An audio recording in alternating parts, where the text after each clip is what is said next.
குறிப்பாக தமிழகத்தில் இருக்கக்கூடிய ராயல் பட்டணத்திலே அவர்கள் படித்திருக்கிறார்கள். இன்னும் இந்தியாவில் உள்ள தேவபந்திலும் அவர்கள் கல்வி வைத்திருக்கிறார்கள். இன்னும் பல வகையான பல கல்வி நிலையங்களிலும் அவர்கள் கல்வி கற்றிருக்கிறார்கள். இப்பொழுது அவர்கள் இலங்கையில் இருக்கக்கூடிய தாருல் ஹதீஸ் துறையில் இருக்கக்கூடிய ஒரு மதரசாவிலே பணியாற்றிக் கொண்டிருக்கிறார்கள். இன்னும் நிறைய பணிகளும் செய்து கொண்டிருக்கிறார்கள். குறிப்பாக வெளிநாடுகளுக்கு சென்று தங்களுடைய தாவா பணியை சீரும் சிறப்புமாக செய்து கொண்டு கொண்டிருக்கிறார்கள். மக்களை இந்த தீனின் பக்கம் மார்க்கத்தை பின்பற்றி நாம் வாழ வேண்டும் என்ற ஆர்வத்தை தூண்டக்கூடியவர்களாக இருக்கிறார்கள். இப்பொழுது அவர்கள் நமக்கு மத்தியிலே அவர்கள் பேசுமாறு அவர்கள்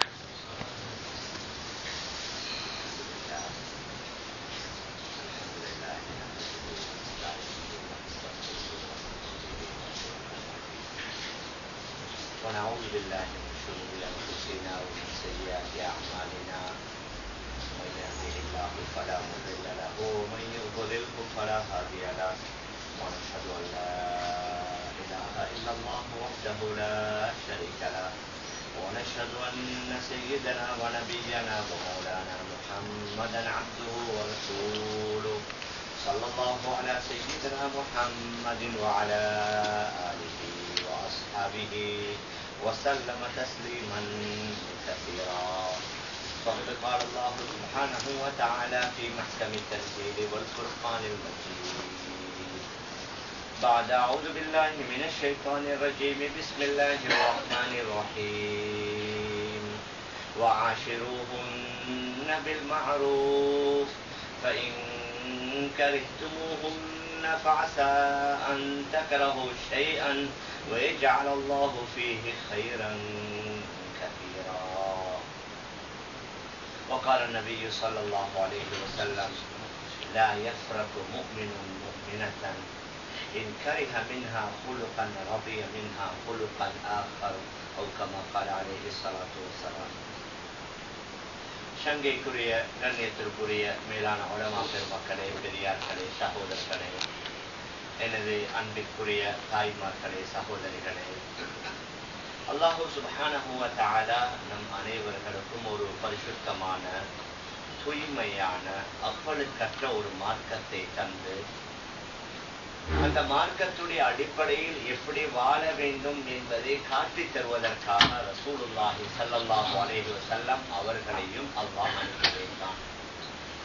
ரசூலுல்லாஹி ஸல்லல்லாஹு அலைஹி வஸல்லம் அவர்களுக்கு நபி பட்டம் கொடுக்கப்பட்டதற்கு பின்னால சுமார் 23 வருடம் சஹாபாக்களுடன் இரண்டர கலந்து இருந்து அவர்களுடைய வாழ்க்கையில் முன்ன பின்ன நடக்கக்கூடிய நேரங்களில் அவைகளை கண்டித்து அவைகளை சீராக்கி அவைகளை சரி செய்து உலகத்தில் ஒரு இஸ்லாமிய ஆண் அல்லது ஒரு இஸ்லாமிய பெண் இப்படித்தான் வாழ வேண்டும் என்பதை ரசூலுல்லாஹி ஸல்லல்லாஹு அலைஹி வஸல்லம் சஹாபாக்களுடன் சேர்ந்து அவர்களுக்கு வாழ்ந்து காட்டினார்.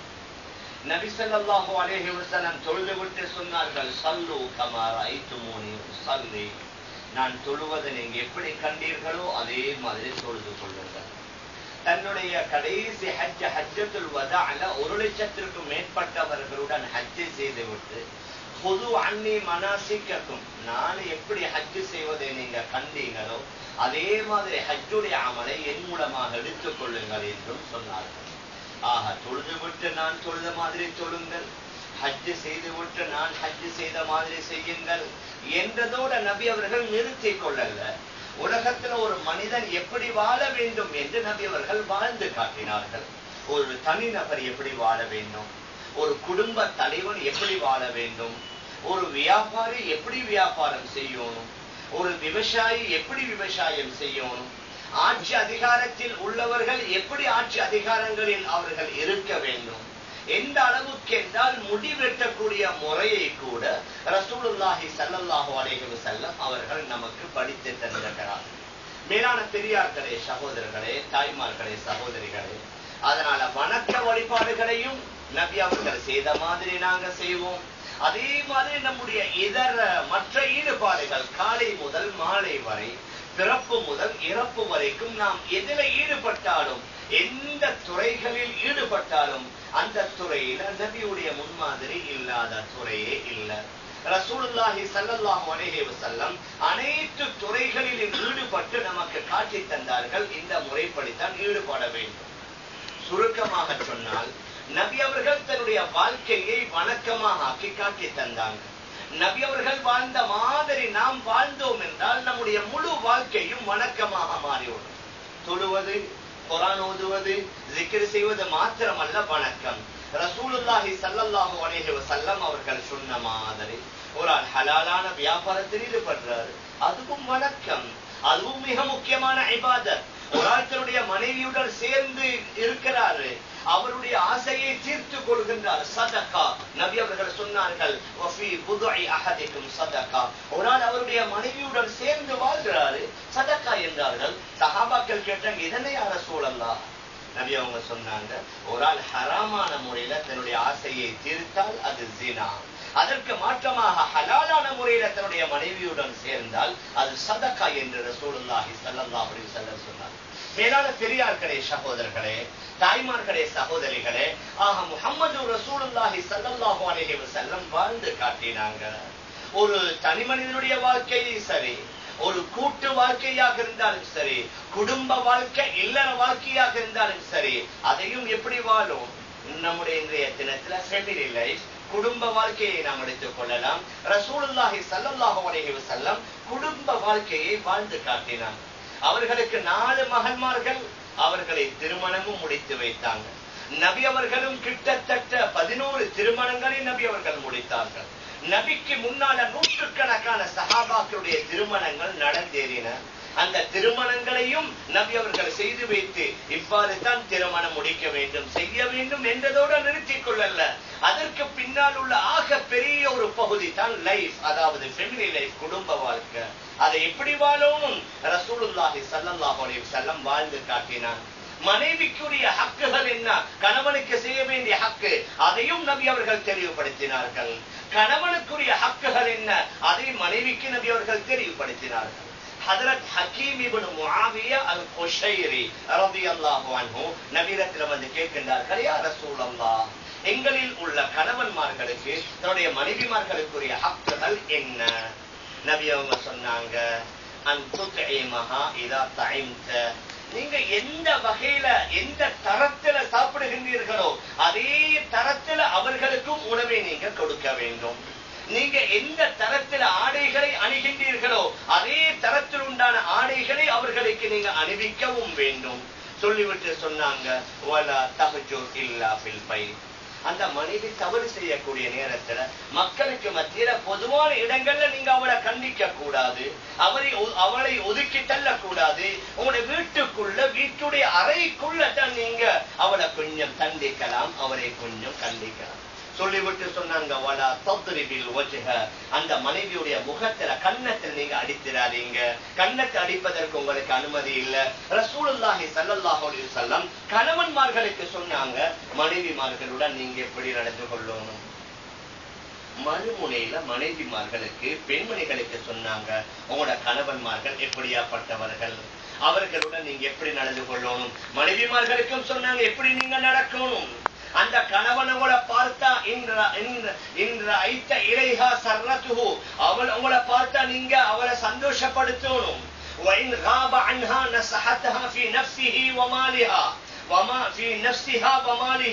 அவர் வெளியில போனா அவருடைய சொத்து, அவருடைய செல்வம், அவளுடைய கர்ப்பம், அவளுடைய கற்பை பாதுகாக்கணும். அப்போ ஒரு பெண்ணுக்குரிய கடமைகளையும் சொன்னாங்க, ஆணுக்குரிய கடமைகளையும் சொன்னாங்க.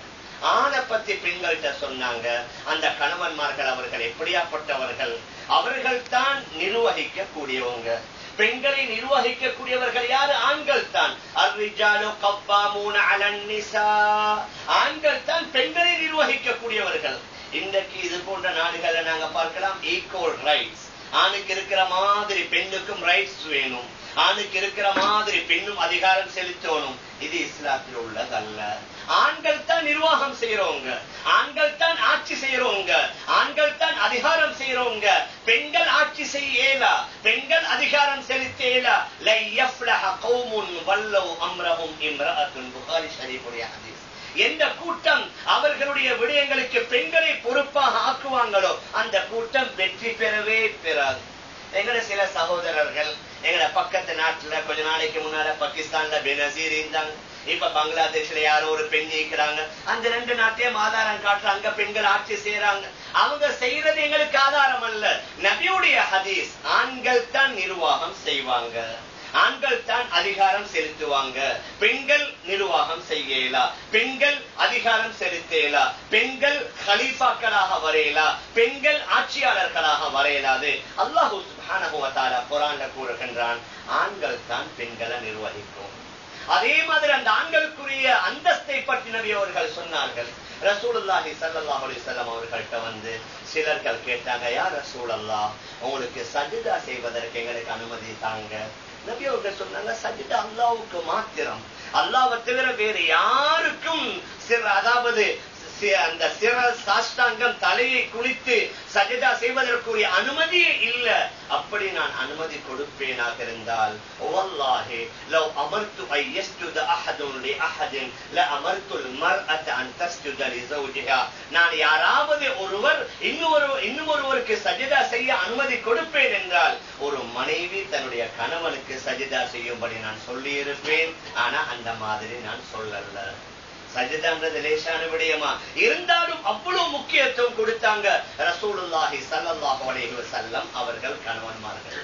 மேலான பெரியார்களே, சகோதரர்களே, தாய்மார்களே, சகோதரிகளே, ஆக முஹம்மது ரசூலுல்லாஹி ஸல்லல்லாஹு அலைஹி வஸல்லம் மனைவிமார்களுக்கு கணவன்மார்களுக்குரிய ஹக்குகளை விளக்கினாங்க, கணவன்மார்களுக்கு மனைவிமார்களுக்குரிய ஹக்குகளை விளக்கினாங்க. ஆனால் உலகத்தில் இன்றைக்கு பரவலா நடக்கிறது என்ன?